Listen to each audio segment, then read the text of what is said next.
Today we are breaking down CBS's brand new 2026 NFL mock draft. This is by their lead analyst, in my opinion, co-lead, because I love Mike Renner, and Ryan Wilson. So I'm excited for this. This is brand new. So otherwise I would not have done this, but I'm going out of town for the weekend. I'm also being able to use this as a buffer so I get the graphics ready on a tight end video because we have 25 scouted.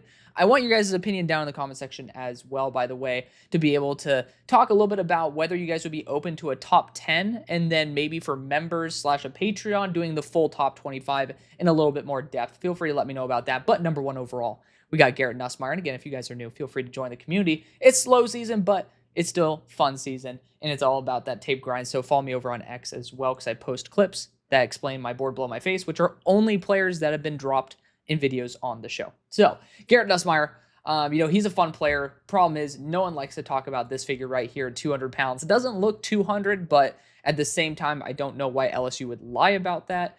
We'll see when, Combine comes around, Senior Bowl, etc. But bottom line, you get to pair him up with his dad there, and I really like that idea. The problem is I'm just not a full believer in Garrett Nussmeier. I do think he could end up being the number one pick. His high-end throws are fantastic. It's just the consistency down to down that I'm not a huge fan of myself, but I do see the potential there. And again, I love the fit. I'm a big sucker for storylines. What can I say? I'm a big sucker for them. Let's continue on to number 2 overall. We got Caden Proctor, the mountain himself out of Alabama, offensive tackle, of course. And, the Browns could absolutely use some more firepower on the offensive line. I understand. But I will say Caden Proctor has a massive amount of room to grow. I would almost bet that he's a 2027 draft class guy. I ended up grading him. He's the only offensive lineman I've graded so far because I was getting a little bit of fatigue of watching the same position over and over again. And for the sake of these videos, sure, it would be nicer if I knew every single player, but I also love the amount of depth I'm going into by going into each of these classes. It's the most I've ever done. So I hope you guys are appreciating that as well, because I want to get a 7-round mock draft out in the middle of the season or earlier in the season for you guys, because you guys love it. And it's impossible if I'm just, happy with studying the top guys. It gives me momentum and, motivation to continue going on to the next position, the next position, the next position to finish them off. But regardless, pause, by the way. But Caden Proctor, he has so much room to grow.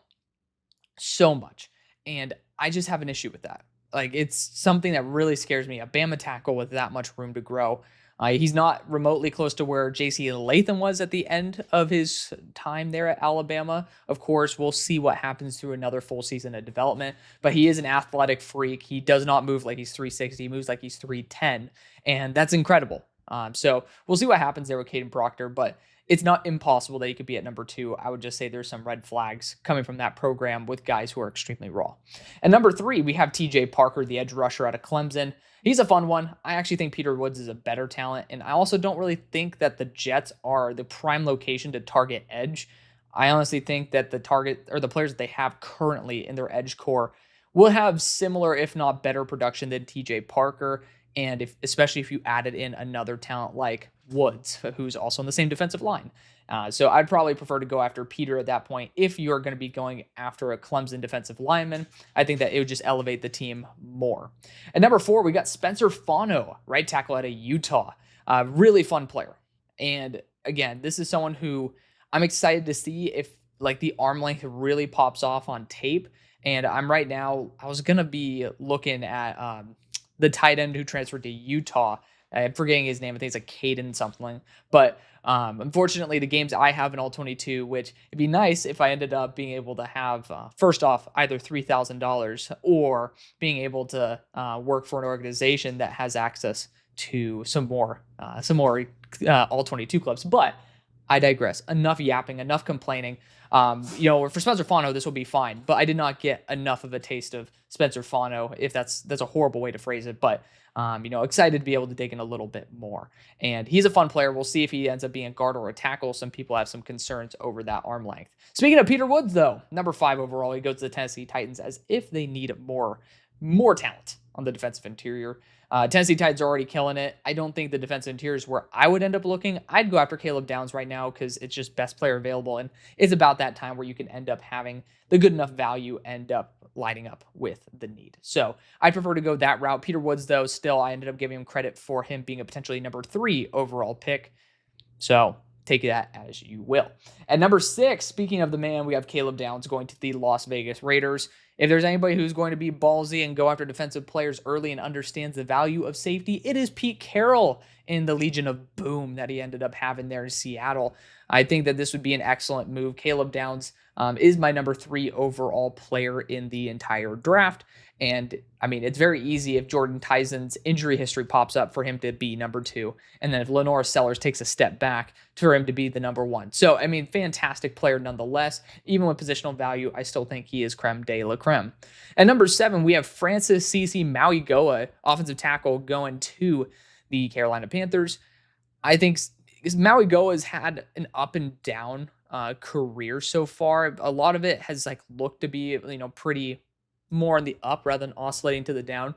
But every time I watch edge rushers versus him, I kind of feel like the edge rusher can get some advantage. I'm excited to be able to dig deeper into just watching solely Mauigoa, maybe understanding why he ends up failing more. But there are some people also talking about him moving to the interior of the offensive line based on some arm length concerns. We'll see if that ends up popping up on tape, because some guys end up using shorter arms a lot better than the guys who have long arms who just don't know how to use that length. And I think that's why we've seen guys like Rashawn Slater be able to do really well, even with shorter arms. It's not necessarily, I mean, guys are going to love this, but it's not about the length. It's how you use it. And so, take that as you will, but it does matter, right? I mean, somebody who's 32-inch arms who consistently uses all 32 inches is going to be a lot more effective than someone who has 33 and a quarter, who ends up not having proper form or not understanding their range and essentially engaging at 31. You guys get what I'm saying there? I assume you do. If you don't, again, feel free to always ask those clarifying questions in the comments. Makes the job a lot easier and a lot more fun when you guys end up asking questions, because interacting with you guys is the best part. Talking football is fun, but I'm talking football to a camera and a microphone. It's a lot more fun when I get to have some banter back with y'all. So, I mean, again, that's why I've responded to every single comment since, October of 2020, maybe 2022. But at least for the past couple years, I've been focusing on responding to every single person. So it makes the job fun. At number 8, I don't think this is going to happen, but the Colts go to another player with a big arm that is still working on the accuracy with Drew Aller. And I understand the quarterback. I think the quarterback is a smart move, but it just doesn't add up with how the Colts have addressed all their other quarterback positions outside of Anthony Richardson, or all the quarterback slots outside of Anthony Richardson. You look at whether it would be, going back to Sam Ehlinger, right? You end up looking at, I believe Riley Leonard was brought to the team as well, but Daniel Jones. All these players are super high floor, mobility there, not necessarily elite arm, just kind of like that style of player. And that's exactly the opposite of what Drew Aller is. And it kind of is the opposite of what you see with Anthony Richardson. So I just don't really see organizationally them trying to make right what they just failed. I'd rather them go a little bit more of a safer route like Cade Klubnik, who fits them to a T. I think that would be amazing. But Drew Aller, again, sky-high ceiling. The thing I love the most about him is seeing the progression year over year. That's more encouraging than anything that he is right now. Has a big arm and continues to improve. I could end up seeing him continuing to do that and being in this range. But again, for the fit, not a huge fan. At number 9, we have Ruben Bain Jr., defensive lineman out of Miami. I mean, Cleveland would absolutely feast with another player of extremely large build at 275 next to Myles Garrett. And it matches kind of what they ended up trying to go for with Isaiah McGuire, who is one of, if not their number 2 edge. I think it might be number 3 edge right now, but regardless, he's in conversations to be their number 2 edge rusher on their entire team. So shout out to my boy Isaiah McGuire. Y'all know the backstory. If you don't, God, that's a fun story to tell, maybe for a live stream. But Ruben Bain would essentially be a better version of that. And it does kind of feel like a kick in the nuts to not see Abdul Carter on that defensive front. I'm just going to put it out there. I do think they kind of botched that. But let's continue on. Number 10, we have the Dolphins going Antonio Williams, wide receiver out of Clemson. I love Antonio Williams. I mean, y'all know this. You see him right here currently. And guys, again, just in case you missed the start of the video, because I yapped a little too much, the board below my face is the exact order of the player rankings that I've had. So yeah, you can technically see who I believe is where, but at the same time, I highly advise you guys to go and check out those videos because it breaks down it a lot more than what I can end up saying or what I should say in this period of time, because I want this to be a relatively shorter video for you guys to watch over lunch or just during a break rather than having to devote an entire day. But Antonio Williams is fantastic. I mean, he's just improved year over year as well. He's able to work from the slot, but in my opinion, he also has the ability to kick to the boundary. But this guy is just going to be a dynamic weapon. I love the idea of him replacing Tyreek Hill's role. Also, whether you want that to be Jalen Waddle or Antonio, who cares? At the same time, you have the target share that can end up being translated over to Antonio Williams. I think he's a good fit. I've never seen this pick before. I don't think this would be the pick I'd usually go for, but it's a pick I'd certainly understand and be open to. Chandler Rivers, the defensive back out of Duke, goes at pick number 11. I highly doubt that somebody who's 5'10", 185 would end up going in this range. He's not the explosiveness of, I mean, I say that, of course, I love Avion Terrell, who's 5'10", 180, but Avion plays like he's 200, and he runs like he's 180. Chandler kind of runs like he's 190, 195, and plays like he's 190, 195. So it matches, and he's a good player. But I do think that his talent level doesn't match a number 11 overall pick. Still a really fun player, very versatile, very smart, and that will be an asset. I just don't really believe that I'd be happy with him at number 11. At number 12, we have Xavier Chaplin, the left tackle from Auburn, formerly of Virginia Tech. He had some fantastic games this past year in terms of his overall grade. I mean, he ended up being on my stock report list several times. Whether it made the video or not, I'm not 100% sure, but I do know I wrote his name down several times for having zero pressure games, 80+ pass blocking grade games, and now he goes to Auburn. That Auburn's trying to throw money like it's crazy. So it'll be fun to see how, you know, they end up really bouncing back with a lot of new firepower that they did not have the year before.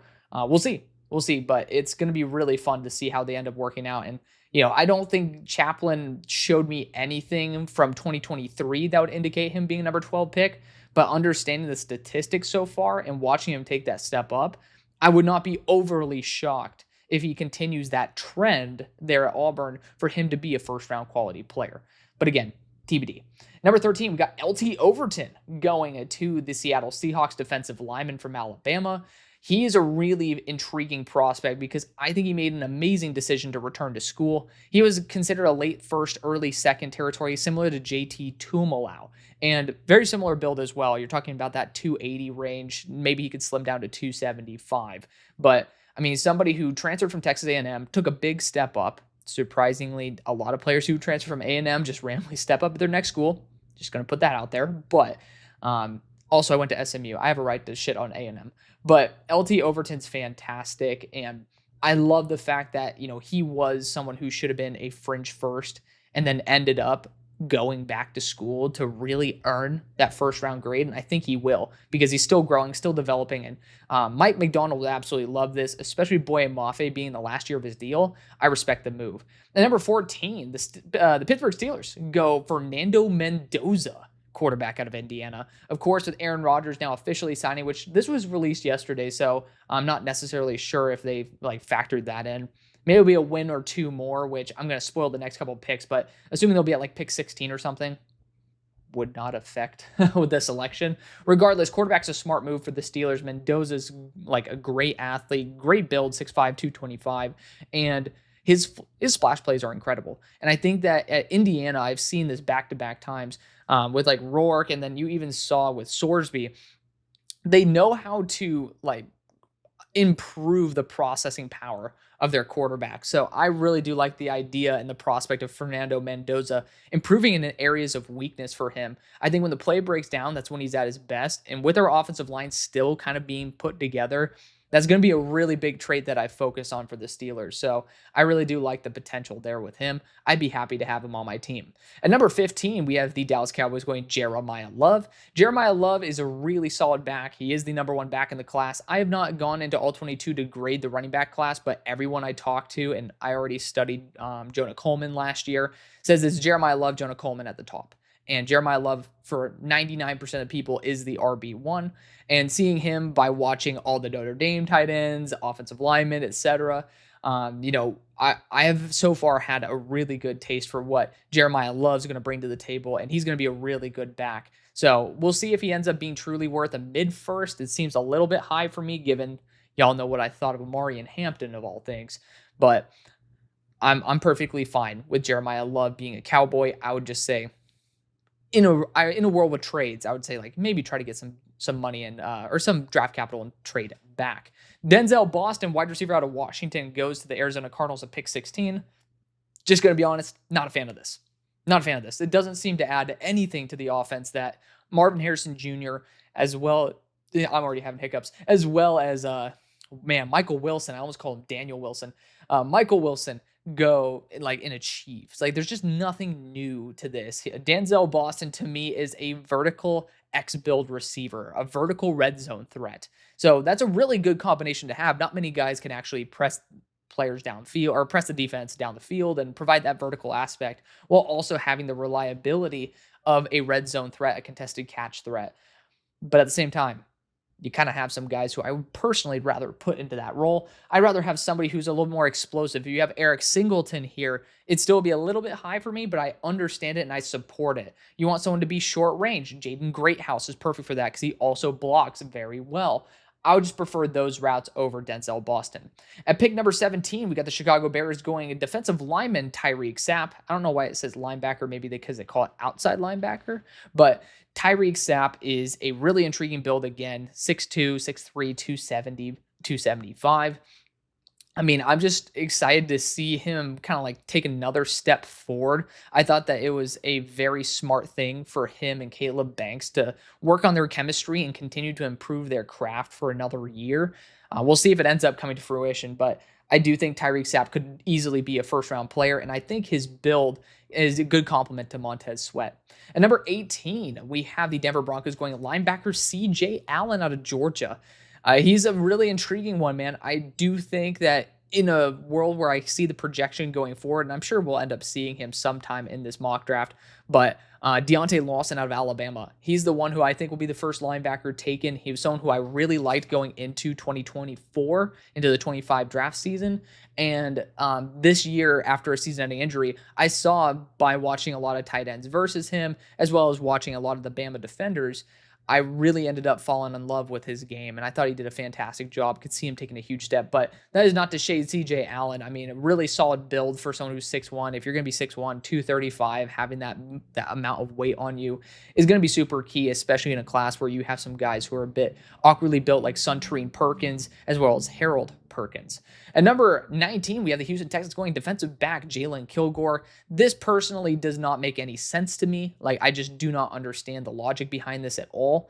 I mean, he's a slot safety who's not a really great athlete, in my opinion. I just don't really understand where the value would be for this guy.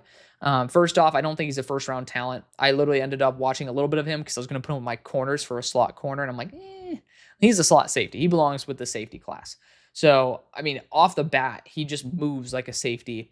He's kind of like a box linebacker almost in that aspect. But I just personally don't see that as a position that they need to address. And it doesn't make sense for me at number 19. I really would potentially even opt to go back into the wide receiver class. But, I mean, it doesn't really make sense to me for Jalen Kilgore. At number 20, speaking of a player who I loved and I mentioned earlier, we got Avion Terrell, who's 180 pounds, but he plays like he's 200, and he moves like he's 180, if not 170. Obviously has the NFL bloodline, but at the same time doesn't play like he's just another Nepo baby. He's not getting the boost because of the Terrell name. He really has earned it. Great athlete, and he's continuing to improve on his overall performance. I do think that he does have those reps where it's like head scratching losses. He loses pretty poorly, but he's also so young and he has those wins that are so dominant that I'm willing to live with that. So I'm excited to see him continue to progress into the player that he should be. But, I mean, he's tied for corner one for me right there with Mansour Delane, and I'm happy to see that. At number 21, this is a player who I love. And it's Kenyon Sadiq, tight end out of Oregon. And yes, his name's not on this list. But I think when all is said and done, he's going to be about 9 or number 12. I'm forgetting exactly what I ended up boosting his grade to be, or I ended up projecting his grade to be, but Kenyon Sadiq is an absolute freak at tight end. I also do think that he'd be a great fit for the Tampa Bay Buccaneers, and allowing him to have a short range option that's amazing after the catch and has really good speed. He also has some really good blocking reps too. So as long as he continues to work on the catching statistics, I think he's going to be absolutely phenomenal. He's going to be probably the first tight end off the board, someone who I support a ton. I really do like that move there for Tampa Bay. At number 22, we have the San Francisco 49ers going Jermod McCoy, defensive back out of Tennessee. Jermod McCoy is a good player. I boosted him up from my corner video, which I do have in the description. If there is anything that's off, like Dejon Stribling, I accidentally put Oklahoma State instead of him transferring to Ole Miss, I'll always put it in the description. So if you guys do see something like that, by all means call it out, but also check the description, because sometimes I catch myself, and obviously it doesn't make a ton of sense to re-record a 2-hour video over a graphical error. Like, it's not going to change the analysis necessarily. But regardless, for Jermod McCoy, he ended up moving up noticeably, and right now he is just there at number 23 overall on my board. Big physical, of course, had that ACL tear, which is a little bit scary, but he's a monster, man. He is a monster. I just want to see the athleticism there, which PFF apparently had a 99.9 on-field athleticism grade. I did not see that, but again, I'm more than willing to be wrong. I do feel like cornerback is one of the positions that I feel most comfortable with. So we'll see. I'm happy to be wrong because it means he's better, and better players means better football. That's like, I'm much happier to be wrong about a player I don't like as much as the consensus versus being wrong about a player I love and then ends up sucking. Like, it kind of sucks to get your hopes up and then, be let down. At number 23, we have the Los Angeles Chargers going defensive lineman / edge R. Mason Thomas out of Oklahoma. He really ends up popping off, especially in true pass sets. I mean, I definitely have seen this guy he can dip underneath offensive tackles, and I really do like that. I don't know if he's going to get around the hump. That's what it's called. I don't think he's going to be able to do it as efficiently in the NFL level. I will say, I think he took advantage of offensive tackles not really understanding the pocket, not understanding how to be able to pace versus edge rushers. And so I think he took advantage of more offensive line play than his exact performance. But again, haven't dug into the edge class. I still do like his game, and he's going to test out very well. So, we'll see if he ends up being somebody that's really worth taking in the first, but I do think the Chargers absolutely should still be looking for a long-term edge one. At number 24, we have the Bengals going Isaiah World, offensive tackle out of Oregon, formerly of Nevada. I mean, somebody who I've seen multiple times so far, and it's just like, he's a good player. He is just a good player. So I'm excited to see him fully in all 22. Like, I saw some Nevada game. I don't even know why I was watching him, but regardless, I still think Isaiah World could end up being the top offensive lineman in the class. We'll see when everything is said and done, but big shoes to fill there in Oregon. At number 25, we have the Green Bay Packers drafting A.J. Harris, cornerback out of Penn State. A.J. Harris does a lot of things right, and that's going to get him a lot of love, but he also dropped some weight, a little bit confusing there. But I am a little bit worried that his physicality is going to drop in search of some athleticism. And I just don't like it when players who are a lot more physical and really good with their physicality end up dropping weight in search of something else. It is the exact opposite of what happened with Brandon Josephs. I love Brandon Joseph when he was at Northwestern, obviously transferred to Notre Dame, and he added a lot of weight trying to be more NFL built. Of course, AJ's doing the exact opposite, which is a lot better. I prefer a physical player to lose weight and become more athletic than somebody who is an athlete try to gain weight to be more physical. A lot better. So I'm not saying it's like big red flag alert, but Brandon Joseph was someone who I fell in love with, and just really, he's been sticking around the league though. So it's good to see him talent-wise being worth the shot. But I mean, when players recomp their build to be away from their strengths, I do have my concerns, but I do think corner is a great move there for the Packers. Number 26, we have the Washington Commanders going Aaron Anderson, deep threat / after the catch threat out of LSU. He'd be really fun to see. I mean, obviously this would be a Debo replacement for the long haul, but you got to watch out because Jalen Lane's there, and I don't know if Aaron Anderson does too many things more than Jalen Lane would do for the offense. Maybe Aaron Anderson's better than Jalen Lane, and Jalen Lane could be a return specialist for all I care. But it just seems like too many cooks in the kitchen for the same thing. And that's what's a little bit concerning to me because you got Jalen Lane, who I believe is 5'9", and Aaron Anderson, who's 5'8".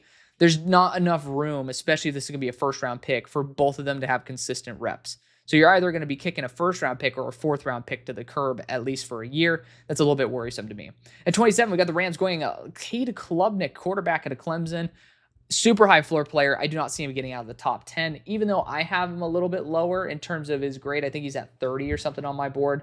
Donde está Cade Klubnik? Number 29. So even higher. He's just a super high floor quarterback. I just don't see those slipping out of the first. All in all, I think Cade Klubnik is definitely the right choice here. I don't think he'll be here, but regardless, I think he's going to be a great pick. At number 28, we have the Detroit Lions going Keldrick Falk. And Keldrick Falk, glad to see him down to the 270 range. I've been saying it. 288 was just a weird build for him. But, seeing him at 270 is really good to see. Maybe we'll see some more pop from him athletically.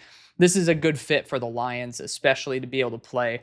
Basically what you're kind of hoping Josh Pascal to be. So excited to see that. I definitely think he could end up being in the first, but he is someone that has enough risk for him to be more that third round territory than anything else. And number 29, speaking of a person who has a big red flag and an undersized linebacker that I was mentioning earlier, we have the Chiefs going Suntarine Perkins, linebacker / edge at Ole Miss.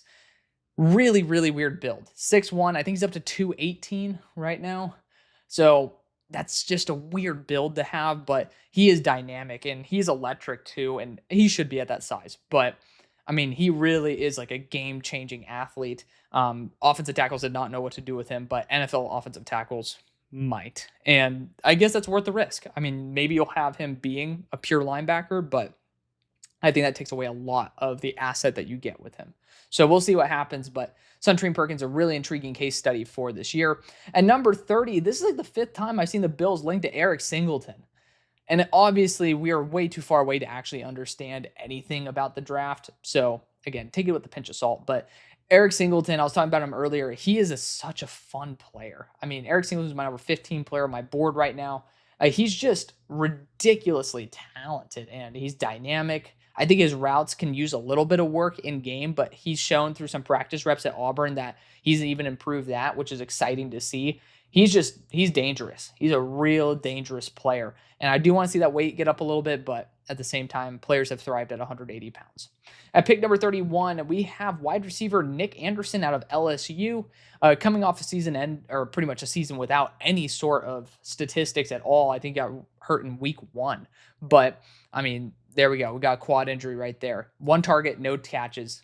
Sucks to see. But that's why it was not on my receiver video. But regardless, Nick Anderson does have a lot of potential, especially in an offense that has multiple players who are, sub 6 foot there in Barry and Brown, as well as Aaron Anderson. I think LSU is a prime location for Nick Anderson to be the number 1 for catching those big, catching the contested catch range. So excited to see if he can end up really taking on that role because, CJ ended up dipping for Miami. It's going to be very intriguing to see if Garrett Nussmeier and Nick Anderson make a connection. Because so far, we haven't seen that style of receiver really either be there or even thrive with them. And at number 32, what the heck? Oh, okay. So apparently we had a trade. Hey, you know what? Respect for keeping the pick that you ended up projecting as a trade back. Good job on you. Good job, Ryan. Number 32, we got the Jets trading up for LaNorris Sellers. Obviously, he's my number 1 player. I think he is, hate the G word, but generational. I don't think that you find players who's 6'3", 243, who have a great arm and are just an absolutely ridiculous athlete. And processor between the head, I actually think he does a pretty damn good job. The problem is the timing. I think he needs to continue having the game slowed down for him. That is a big potential concern. But I do think that having the offense the way they have it at South Carolina, which is we're going to send, Nick Harbor down the field to stretch the field and pretty much everything is an elongated play.